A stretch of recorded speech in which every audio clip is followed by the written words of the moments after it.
નમસ્તે વિદ્યાર્થી મિત્રો, આજનો આપણો જે ટૉપિક છે સંયોજનની પ્રમાણિત સર્જન એન્થાલ્પી વિશેનો ટૉપિક છે. તો લાસ્ટ આપણે જે ટૉપિક જોઈ ગયા એમાં પ્રક્રિયાની એન્થાલ્પી ફેરફાર અથવા એન્થાલ્પી ફેરફાર વિશે પોઈન્ટ મળ્યા, જેમાં અલગ અલગ પ્રકારના ભૌતિક અવસ્થાઓ બદલાતી હોય તો એમાં પણ એન્થાલ્પી ફેરફાર કઈ રીતે દર્શાવી શકાય એના વિશે આપણે માહિતી જોઈએ. હવે આજે જે આપણે ટૉપિક સમજવાનો છે મોસ્ટ ટાઈમથી ટૉપિક આપેલો છે બીજો, પ્રમાણિત સર્જન એન્થાલ્પી, જેને નામ આપેલું છે. આપણી પાસે એક પોઈન્ટ તો ભણી ગયા એન્થાલ્પી વિશે ભણી ગયા. પ્રમાણિત સ્વરૂપ વિશે પણ આપણે આવી ગયા. પ્રમાણિત સ્વરૂપ આપેલો હોય તો H ઉપર એન્થાલ્પી છે, એ પ્રક્રિયા દરમિયાન એન્થાલ્પીનો ફેરફાર થશે. તો એન્થાલ્પીનો ફેરફાર થતો હોય તો આપણે ડેલ્ટા H તરીકે દર્શાવીએ છીએ, અને જો પ્રમાણિત સ્થિતિમાં હોય તો ડેલ્ટા H0 તરીકે આપણે દર્શાવતા હોય. હવે અહીંયા કીધું છે સર્જન એન્થાલ્પી. સર્જન એટલે કોઈક સંયોજન બને છે, કોઈકનું બનવું જેને કહી શકાય, સર્જન થવું. અને આવું જ્યારે આપેલું હોય ત્યારે એના માટે શબ્દ વપરાય છે ફોર્મેશન. તો અહીંયા જે એન્થાલ્પીનો ફેરફાર છે એને આપણે ડેલ્ટા H ફોર્મેશન અહીંયા 0 તરીકે દર્શાવીશું. જે શું બતાવે છે? પ્રમાણિત સર્જન enthalpy, enthalpy change of formation in standard condition. મતલબ અહીંયા પ્રમાણિત સ્થિતિ આપેલી છે આપણને. પ્રમાણિત સ્થિતિ એટલે કઈ ગણવાની? પ્રમાણિત સ્થિતિ એટલે સંયોજનની અથવા અણુની કે પરમાણુની કોઈની પણ કોઈક એવી સ્થિતિ ગણવાની કે જેમાં એ પ્યોર અને સ્ટેબલ ફોર્મમાં આપેલ, મતલબ શુદ્ધ અને સ્થાયી અવસ્થા દર્શાવે તો જ એ એની પ્રમાણિત સ્થિતિ તમે ગણી શકો છો.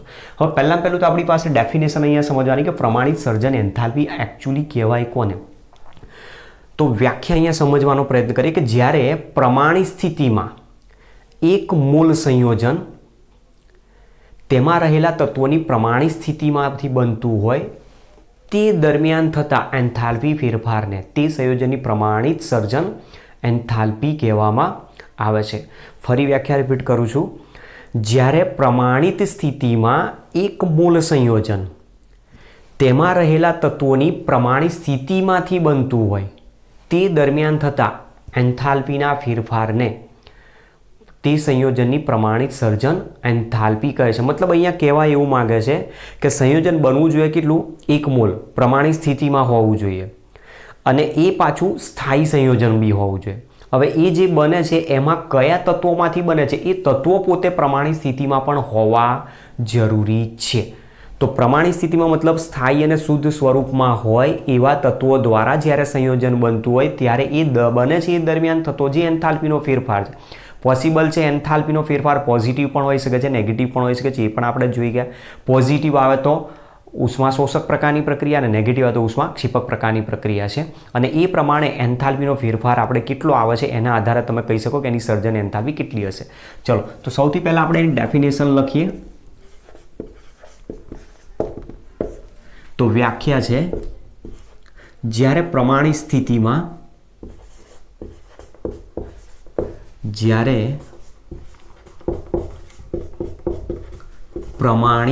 સ્થિતિમાં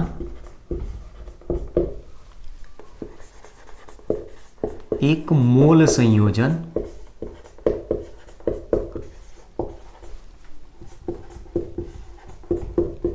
તેમાં રહેલા તત્વોની પ્રમાણિત સ્થિતિમાંથી બને ત્યારે થતા એન્થાલ્પી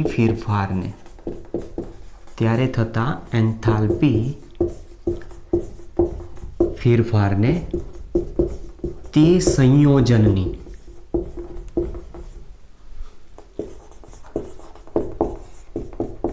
પ્રમાણિત સર્જન એન્થાલ્પી કહે છે. બરોબર, તો આ એની ડેફિનેશન આપણને મળી ગઈ કે સંયોજન જે છે એ સંયોજન કેવું હોવું જોઈએ? પ્રમાણિત સ્થિતિમાં મળવું જોઈએ.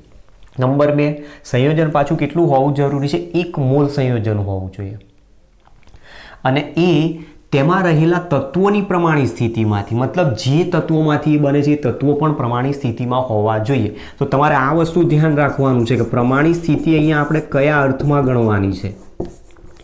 ટેમ્પરેચર અને પ્રેશરના આધારે નથી ગણતા, તો પ્રમાણિત સ્થિતિ ડાયરેક્ટ તમારે યાદ કઈ રાખવાની કે શુદ્ધ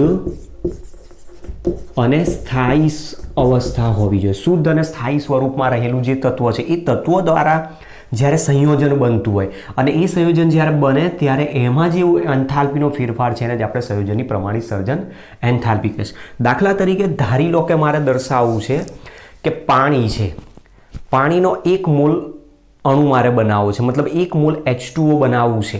તો 1 મોલ જે H2O છે એ H2O ઓલવેઝ કઈ અવસ્થામાં હોય? લિક્વિડ ફોર્મમાં. તો તમે જુઓ કે H2O જે લિક્વિડ ફોર્મમાં છે એ પોતે સંયોજન છે અને પાછું એ પણ સ્ટેબલ બી છે. હવે એ જ્યારે બનતું હોય ત્યારે એ શેમાંથી બનવો જોઈએ? તો આપણને ખબર છે કે hydrogen H2 gas, hydrogen H2 gas pure ફોર્મમાં છે, હાઇડ્રોજન આપણી આજુબાજુ સ્ટેબલ છે, પ્લસ 1/2 O2 ગેસ. તો ઓક્સિજન પણ શુદ્ધ સ્વરૂપમાં છે, સ્થાયી છે એ પણ. તો જ્યારે 1 મોલ સંયોજન પ્રમાણિત સ્થિતિમાં 1 મોલ સંયોજન તેમાં રહેલા તત્વો હાઇડ્રોજન અને ઓક્સિજન તેમાં રહેલા તત્વોની પ્રમાણિત સ્થિતિમાંથી બનતું હોય ત્યારે થતો જે એન્થાલ્પી ફેરફાર છે એ એન્થાલ્પી ફેરફારને સંયોજનની પ્રમાણિત સર્જન એન્થાલ્પી કહેવાય. તો જો મારે H2O ની પ્રમાણિત સર્જન એન્થાલ્પી શોધવી હોય તો કઈ રીતે હું દર્શાવી શકું એને? Delta H0 formation of H2O liquid સ્વરૂપે હું આને દર્શાવી શકું. હવે ધારી લો કે મારે કાર્બન ડાયોક્સાઇડની પ્રમાણિત સર્જન એન્થાલ્પી શોધવી છે તો કઈ રીતે બનાવી શકાય?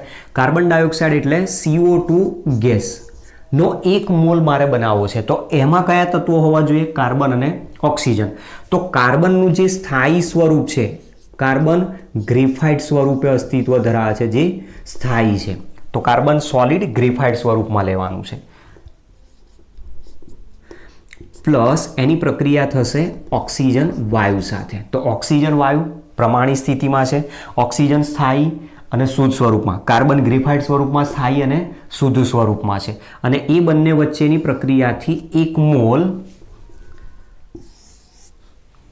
CO2 ગેસ ઉત્પન્ન થાય છે. તો આ જે 1 મોલ CO2 વાયુ બન્યો એ પ્રક્રિયા દ્વારા બને છે ત્યારે થતો જે એન્થાલ્પી ફેરફાર છે એને CO2 ની પ્રમાણિત સર્જન એન્થાલ્પી CO2 ગેસ તરીકે મારે દર્શાવ્યો તો હું આ રીતે દર્શાવી શકું, જેનું કોઈ ચોક્કસ વેલ્યુ આપણને મળશે પણ ખરી. ચલો એ જ પ્રમાણે માની લો કે મારે 1 મોલ ઇથાઇલ આલ્કોહોલ બનાવવું છે. ઇથાઇલ આલ્કોહોલ આપણે જોઈ શકીએ છીએ કે એ સ્ટેબલ સંયોજન છે. હવે 1 મોલ ઇથેનોલ જો બનાવવો હોય, 1 મોલ ઇથેનોલ એટલે C2H5OH લિક્વિડ. તો એ કોના દ્વારા બને છે? 2 મોલ કાર્બન સાથે સાથે તમે જુઓ કાર્બન, હાઇડ્રોજન અને ઓક્સિજન દ્વારા બને છે. તો કાર્બન કઈ અવસ્થામાં સ્થાયી છે? ગ્રેફાઇટ, કાર્બન સોલિડ ગ્રેફાઇટ ફોર્મમાં.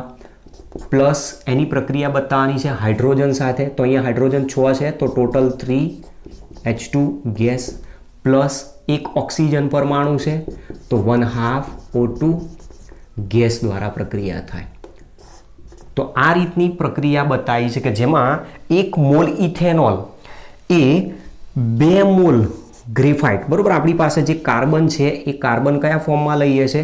ગ્રેફાઇટ સ્વરૂપમાં. 2 mall carbon, 3 mall H2 gas અને 1/2 મોલ ઓક્સિજન ગેસ વચ્ચેની પ્રક્રિયા દ્વારા બનતો હોય ત્યારે એ પ્રક્રિયા દરમિયાન થતો એન્થાલ્પીનો ફેરફાર એ ઇથેનોલની પ્રમાણિત સર્જન enthalpy delta H0 formation C2H5OH liquid સ્વરૂપે દર્શાવી શકાય કે જેની પણ કોઈ ચોક્કસ વેલ્યુ મળશે.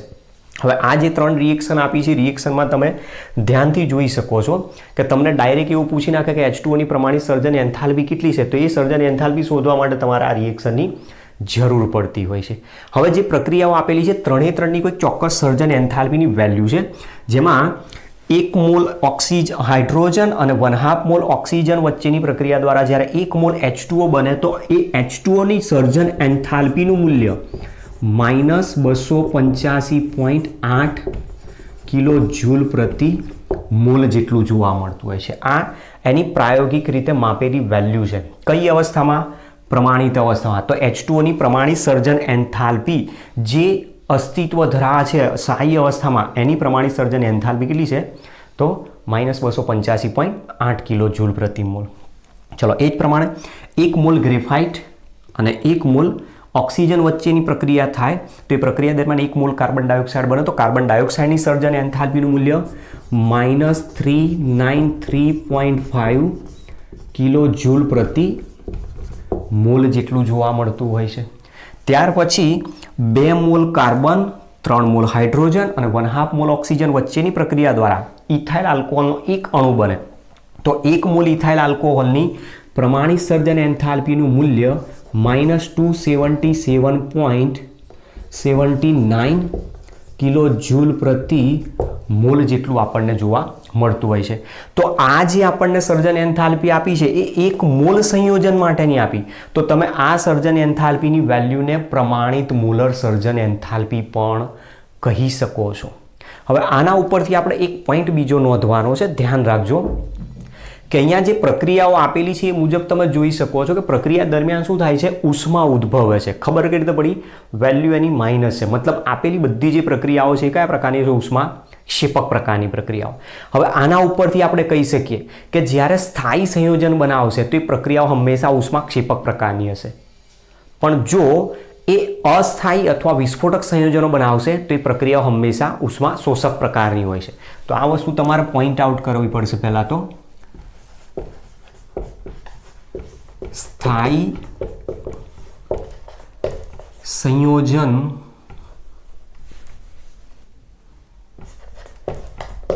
બને તો તે પ્રક્રિયા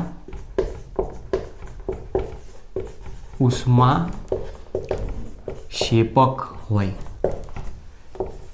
જેનું મૂલ્ય નેગેટિવ મળે.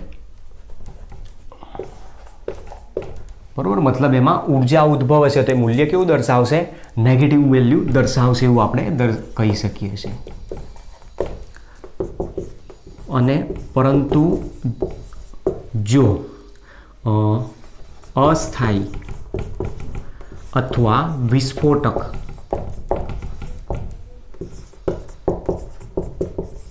સંયોજન બને તો તે ઉષ્મા શોષક પ્રક્રિયા હોય, જેનું મૂલ્ય પોઝિટિવ દર્શાવે.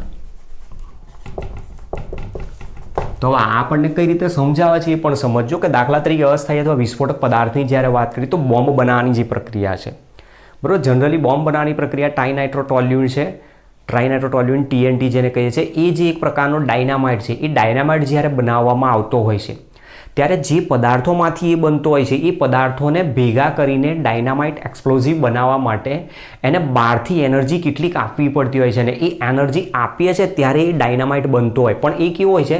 અનસ્ટેબલ હોય છે. તો તમે જુઓ થર્મોડાયનેમિકલી તમને એક પોઈન્ટ તો પહેલાંથી ઓલરેડી ખબર જ છે કે જેની પાસે ઉર્જા વધારે હોય એ થર્મોડાયનેમિકલી અનસ્ટેબલ હોય. તો એ અનસ્ટેબલ કોઈપણ સંયોજન અણુ કે પરમાણુ સ્થાયી થવા માટે શું કરે? હંમેશા પોતાની ઉર્જા રિલીઝ કરી દે, એનર્જી રિલીઝ કરી દે. એનર્જી ગુમાવી દે તો જ એ થર્મોડાયનેમિકલી સ્ટેબલ કહી શકાય. તો જેની પાસે એનર્જી વધારે હશે એ થર્મોડાયનેમિકલી અનસ્ટેબલ કહી શકાય, જેની પાસે એનર્જી ઓછી થઈ જાય એ થર્મોડાયનેમિકલી સ્ટેબલ થઈ જાય. તો આપણી પાસે અહીંયા એ જ વસ્તુ સમજાવે છે કે આ એનર્જી રિલીઝ કરી દે છે, અને એનર્જી રિલીઝ કરે છે એટલા માટે H2 CO2 અને ઇથાઇલ આલ્કોહોલ એ એક પ્રકારે થર્મોડાયનેમિકલી સ્ટેબલ છે એવું આપણે આના ઉપરથી કહી શકીએ છીએ. તો પહેલી વસ્તુ આપણને આ સમજાય છે. ત્યાર પછી હવે એક બીજો પોઈન્ટ આપણે સમજવાનો છે કે અહીંયા જે સંયોજનો આપેલા છે જેમાંથી બન્યા છે એ પ્રક્રિયકો જે પદાર્થ અણુ અથવા પરમાણુઓ જે આપ્યા છે એ પોતે પણ પ્રમાણિત સ્થિતિમાં હોય. ત્યારે પ્રમાણિત સ્થિતિમાં જ્યારે કોઈ પણ અણુ હોય, કોઈ પણ પરમાણુ હોય કે જે શુદ્ધ અને સ્થાયી અવસ્થા દર્શાવતા હોય એવા સંયોજન અણુ કે પરમાણુ માટેની પ્રમાણિત સર્જન એન્થાલ્પીનું મૂલ્ય હંમેશા શૂન્ય સ્વીકારવામાં આવે છે.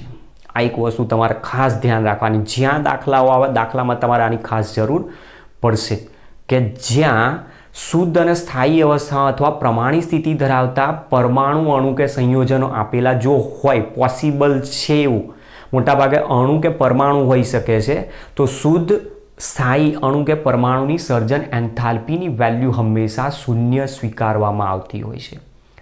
જોઈએ છે પોઈન્ટને. ચલો, કયા કયા એવા અણુ કે પરમાણુ છે કે જેની વેલ્યુ શૂન્ય સ્વીકારાય છે અને કોની શૂન્ય ના હોય, એ બધું આપણે એક એક્ઝામ્પલ પરથી સમજવાનો પ્રયત્ન કરીએ. અને ત્યાર પછી પ્રક્રિયાની મારે જો સર્જન એન્થાલ્પી શોધવી હોય, અત્યારે જે આપણી પાસે સર્જન એન્થાલ્પી છે એ કોની છે? સંયોજનની પ્રમાણિત સર્જન એન્થાલ્પી. પણ જો મારે પ્રક્રિયાની પ્રમાણિત સર્જન એન્થાલ્પી શોધવી હોય તો કઈ રીતે શોધી શકાય એ પણ સમજવાનો પ્રયત્ન કરીએ છીએ.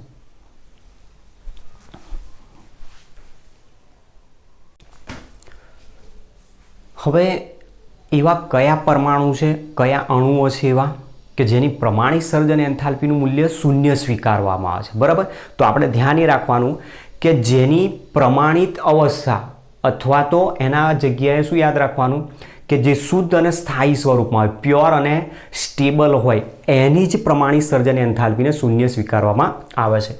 તો દાખલા તરીકે ઉદાહરણથી સમજવાનો જો પ્રયત્ન કરીએ તો આપણે ઓક્સિજન વાયુ છે, ઓક્સિજનની પ્રમાણિત સર્જન enthalpy delta H formation O2 gas.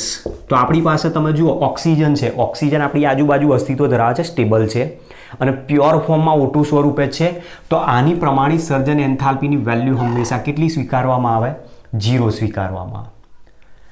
બીજું example, delta H formation of ozone. આની પ્રમાણિત સર્જન એન્થાલ્પી તમે કેટલી ગણશો? 0 ઇઝ ઇક્વલ ટુ 0 કે નોટ ઇક્વલ ટુ 0? તો પહેલાં તો તમે એ વસ્તુ જોશો કે ઓઝોન જે આપેલો છે, ઓઝોન પ્યોર ફોર્મમાં છે, કારણ કે એ ઓક્સિજન પરમાણુથી જ ખાલી બનેલો છે, તો મતલબ એ પ્યોર ફોર્મમાં છે. પણ તમે જુઓ છો કે ઓઝોન અનસ્ટેબલ છે. ઓઝોન જેવો સૂર્યપ્રકાશ મળે તરત જ વિઘટન થઈને ઓક્સિજન વાયુમાં રૂપાંતરિત થાય, મતલબ એ સ્ટેબલ છે નહીં. અને એટલા માટે ઓઝોનની પ્રમાણિત સર્જન એન્થાલ્પીનું મૂલ્ય કેટલું સ્વીકારવામાં આવે છે? Not equal to 0. એ વેલ્યુ કાં તો પ્લસ અથવા માઇનસ મળી શકે છે, ડિપેન્ડ પ્રક્રિયા કયા પ્રકારની છે. જો પ્રક્રિયામાં સ્થાયી સંયોજન બનાવે તો વેલ્યુ ઓલવેઝ માઇનસ મળશે, અને જો પ્રક્રિયામાં વિસ્ફોટક સંયોજન બનાવે, અસ્થાયી સંયોજન બનાવે તો વેલ્યુ એની પોઝિટિવ બનવાની છે. ચલો, ત્યાર પછી delta H formation of Cl2 gas. Chlorine વાયુની પ્રમાણિત સર્જન એન્થાલ્પીનું મૂલ્ય કેટલું મળશે? 0. કારણ ક્લોરીન પ્રમાણિત અવસ્થામાં શુદ્ધ Cl2 સ્વરૂપે છે અને સ્થાયી અવસ્થા દર્શાવે. Delta H formation of Cl gas. આની વેલ્યુની તમે વિચાર કરી લો. ક્લોરીન અણુ હતો અહીંયા ક્લોરીન પરમાણુ છે. ક્લોરીન પરમાણુ સ્થાયી છે ખરો? ના, બરોબર. ક્લોરીન Cl2 અણુ સ્વરૂપે સ્થાયી છે, ક્લોરીન પરમાણુ અસ્થાયી છે શુદ્ધ સ્વરૂપમાં. ક્લોરીન એકલો જ છે એટલા માટે, પણ એ કેવો છે? અસ્થાયી. બે ક્લોરીન ભેગા મળે તો ઝડપથી એ સ્થાયી થવા માટે પ્રયત્ન કરતા હોય. તો મતલબ આ અનસ્ટેબલ હોવાથી એની પ્રમાણિત સર્જન એન્થાલ્પીની વેલ્યુ ઇઝ ઇક્વલ ટુ 0 ગણી શકાશે. ચલો, ત્યાર પછી delta H formation of magnesium. Magnesium ધાતુ શુદ્ધ અને સ્થાયી અવસ્થામાં છે તો એની પ્રમાણિત સર્જન એન્થાલ્પી 0 થશે. Delta H formation of sodium metal. Sodium મેટલની પ્રમાણિત સર્જન એન્થાલ્પી તમે કેવી ગણશો? ઇક્વલ 0 કે નોટ ઇક્વલ 0? વિચારી જુઓ. સોડિયમ મેટલ આપેલી છે. સોડિયમ મેટલ કેવી છે? પ્યોર ફોર્મમાં છે. સોડિયમ સ્ટેબલ છે કે અનસ્ટેબલ છે? એટલે તમે પહેલા વસ્તુ વિચારશો કે સર સોડિયમ તો પાણી સાથે ઝડપથી પ્રક્રિયા કરી નાખે, ધડાકો કરે છે, વિસ્ફોટક પ્રક્રિયા આપે, તો એ અનસ્ટેબલ ના કહી શકાય? ના. એ કેરોસીનમાં તમે રાખો છો, કેરોસીનમાં એ સ્ટેબલ જ છે. સોડિયમ ક્રિયાશીલતા દર્શાવે છે ત્યાં એની.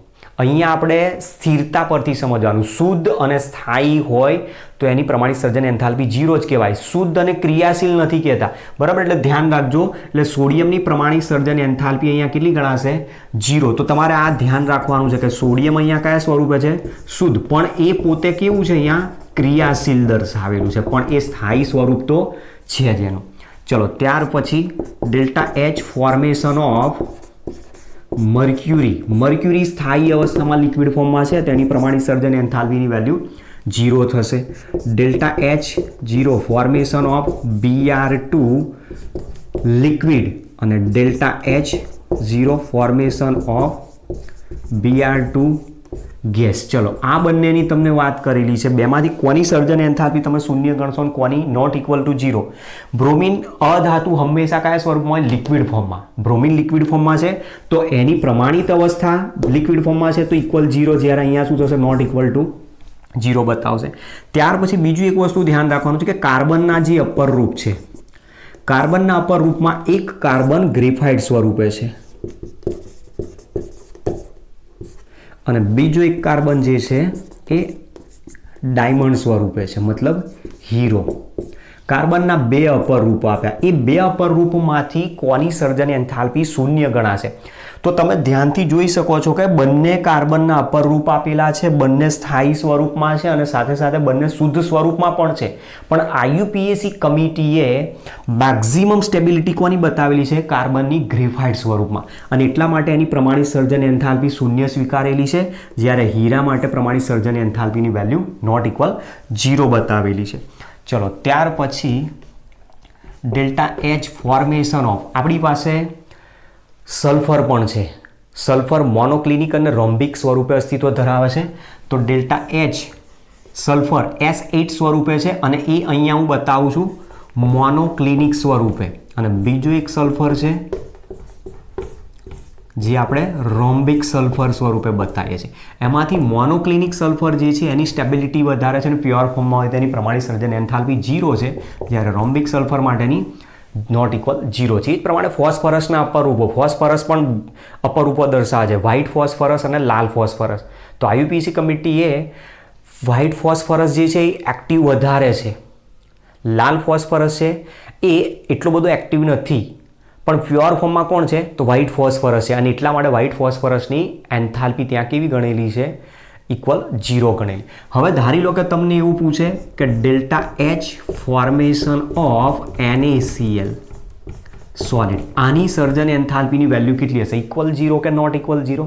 તો તમે જોઈ શકો છો સોડિયમ ક્લોરાઇડ શુદ્ધ અવસ્થામાં છે, શુદ્ધ પ્યોર ફોર્મમાં છે, સ્ટેબલ પણ છે. NaCl પ્યોર છે, સ્ટેબલ પણ છે, પણ એ બન્યો છે એ તમે જુઓ અલગ અલગ સંયોજ તત્વોમાંથી, અલગ અલગ પરમાણુ અથવા અલગ અલગ અણુઓમાંથી બનેલો છે, એટલા માટે પ્યોર કમ્પાઉન્ડ તમે ના કહી શકો. આ એક પ્રકારનું સંયોજન કહી શકાય.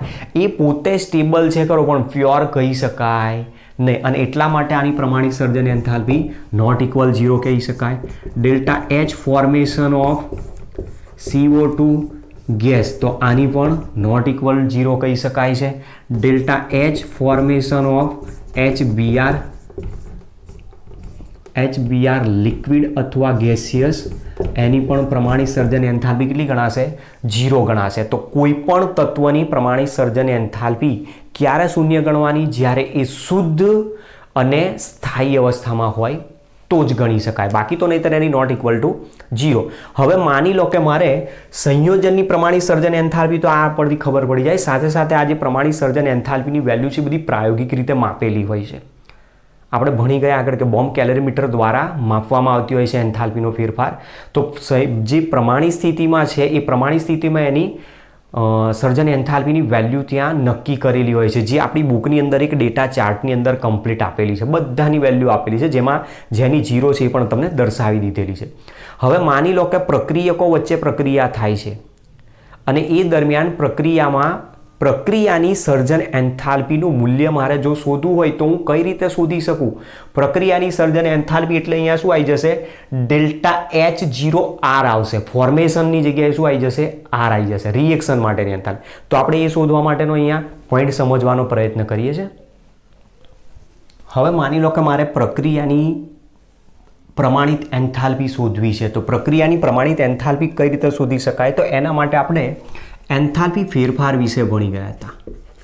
Delta H is equal to HP minus HR તરીકે દર્શાવ્યું હતું. હવે આ જો પ્રમાણિત સ્થિતિમાં હોય તો ડેલ્ટા H 0 તરીકે દર્શાવાય. તો delta H 0 is equal to summation of HP એટલે કોની એન્થાલ્પી હોય? નિપજોની. તો મતલબ નિપજોની પ્રમાણિત સર્જન એન્થાલ્પીનો સ્કૂલ સરવાળો દર્શાવવાનો. અહીંયા આપણી પાસે જે પ્રક્રિયાની એન્થાલ્પી દર્શાવે, તો પ્રક્રિયાની એન્થાલ્પી બરાબર નિપજોની પ્રમાણિત સર્જન એન્થાલ્પી मतलब डेल्टा एच फॉर्मेशन નિપજો ઓછા પ્રક્રિયકોની પ્રમાણિત સર્જન એન્થાલ્પીનો કુલ સરવાળો દર્શાવવામાં આવે અને આ સૂત્રનો ઉપયોગ કરીને આપણે જે તે પ્રક્રિયાની પ્રમાણિત સર્જન એન્થાલ્પીની મૂલ્ય શોધી શકીએ છીએ. દાખલા તરીકે એસિટિક એસિડ છે અને ઇથાઇલ આલ્કોહોલ છે, બંને વચ્ચે જ્યારે પ્રક્રિયા થાય, ઉદાહરણથી સમજીએ કઈ રીતે આવે છે. જુઓ, દાખલા તરીકે acetic acid CH3COOH, acetic acid અને ઇથાઇલ આલ્કોહોલ પ્લસ C2H5OH બંને વચ્ચે જ્યારે પ્રક્રિયા થાય તો એ પ્રક્રિયા દરમિયાન પાણીનું અણુ દૂર થશે અને એમાંથી સંયોજન બનાવશે ethyl એસિડેટ CH3COO C2H5 plus H2O. આ રીતનું એક આખું સંયોજન બનતું હોય છે. તો આ એક આખી પ્રક્રિયા આપી છે. એ પ્રક્રિયાની અંદર તમે જુઓ, અહીંયા જે સંયોજનો આપેલા છે, અહીંયા આપણી પાસે કોઈ પ્યોર કમ્પાઉન્ડ નથી, પ્યોર છે જ નહીં. તો મતલબ આનું કોઈક ચોક્કસ પ્રમાણિત સર્જન એન્થાલ્પી હશે, આની કોઈક ચોક્કસ પ્રમાણિત સર્જન એન્થાલ્પી હોય, આની પણ હશે ને H2O ની પણ છે. આપણે જોઈ ગયા -285.8 કિલો જૂલ પ્રતિ મોલ. તો હવે જ્યારે આ પ્રક્રિયા માટેની મારે પ્રમાણિત સર્જન એન્થાલ્પીની વેલ્યુ શોધવી હોય તો એ કઈ રીતે શોધી શકું? તો જુઓ, ડેલ્ટા H0 R દર્શાવવાનો પ્રક્રિયાની પ્રમાણિત સર્જન એન્થાલ્પી. તો ઇઝ ઇક્વલ ટુ નિપજોની પ્રમાણિત સર્જન એન્થાલ્પીનો કુલ સરવાળો. સિમ્પલ અહીંયા તમે સૂત્ર લખી શકો છો, નિપજોની પ્રમાણિત સર્જન એન્થાલ્પીનો કુલ સરવાળો ઓછા પ્રક્રિયકોની પ્રમાણિત સર્જન એન્થાલ્પીનો કુલ સરવાળો. આપણી પાસે એની ફોર્મ્યુલા મળી. હવે ફોર્મ્યુલાનો જો યુઝ કરીએ તો રિએક્શન આપણે આ રીતે દર્શાવી શકીએ. ડેલ્ટા H0 મતલબ સ્ટાન્ડર્ડ એન્થાલ્પી ફેરફાર પ્રક્રિયા માટેનો ઇઝ ઇક્વલ ટુ નિપજો તરીકે છે ઇથાઇલ એસિટેટ અને H2O. તો સૌથી પહેલાં delta H0 formation of CH3 COO C2H5 plus બીજા નંબરમાં H2O બને છે. ડેલ્ટા H0 formation of H2O liquid minus પ્રક્રિયકોની પ્રમાણિત સર્જન એન્થાલ્પીનો સરવાળો થઈ ગયો નિપજોની ઓછા પ્રક્રિયકોની પ્રમાણિત સર્જન એન્થાલ્પી લઈએ. ચલો, આને જે કૌંસ છે એને અહીંયા ચોરસ કૌંસ બતાવી દઈએ છે. માઇનસ પ્રક્રિયકોની પ્રમાણિત સર્જન એન્થાલ્પીનો સરવાળો. તો delta H0 formation of acetic acid CH3COOH liquid plus delta H0 formation of C2H5OH liquid. અને આ રીતની તમારી પાસે એક આખી ફોર્મ્યુલા બની ગઈ. એ ફોર્મ્યુલા ઉપરથી તમને આ બધાની વેલ્યુ આપી દીધી હશે દાખલાની અંદર. એ વેલ્યુનો તમે ઉપયોગ કરો અને એના આધારે તમે ઇથાઇલ એસિટેટની વેલ્યુ અહીંયા મૂકો, H2O ની વેલ્યુ મૂકો, એસિટિક એસિડની વેલ્યુ મૂકી દો, ઇથાઇલ આલ્કોહોલની વેલ્યુ મૂકી દો અને જે વેલ્યુ મળશે એ તમારી પ્રક્રિયાની કુલ પ્રમાણિત એન્થાલ્પી મળશે ત્યાં. જ્યારે આ જે તમને આપેલી હશે એની સર્જન એન્થાલ્પીની વેલ્યુ આપેલી હશે. તો આ પ્રમાણેનો આપણી પાસે આજનો જે ટોપિક સમજાયો છે, પ્રક્રિયાની પ્રમાણિત સર્જન એન્થાલ્પી શોધવી હોય તો કઈ રીતે શોધી શકાય, પ્રમાણિત સર્જન એન્થાલ્પી એટલે શું, કોની પ્રમાણિત સર્જન એન્થાલ્પીની વેલ્યુ 0 ગણાય, કોની પ્રમાણિત સર્જન એન્થાલ્પીની વેલ્યુ 0 ન ગણાય. તો આ બધા વસ્તુ તમારે બધા દરેક પોઈન્ટ આમાં ધ્યાનથી એપ્લાય કરવાના છે. એક્ઝામ્પલ્સની અંદર આપણે આ બધાની જરૂર પડશે. જ્યાં તમારી પાસે દાખલામાં ડેટા આપી દીધો હશે, રિએક્શન આપેલી હશે અથવા સ્ટેટમેન્ટ આપેલું હશે, એની અંદર દરેક પ્રક્રિયકો જે આપ્યા હશે ને, જે સર્જન એન્થાલ્પી વેલ્યુ જેની આપેલી હશે એનો તમારે યુઝ કરવાનો છે.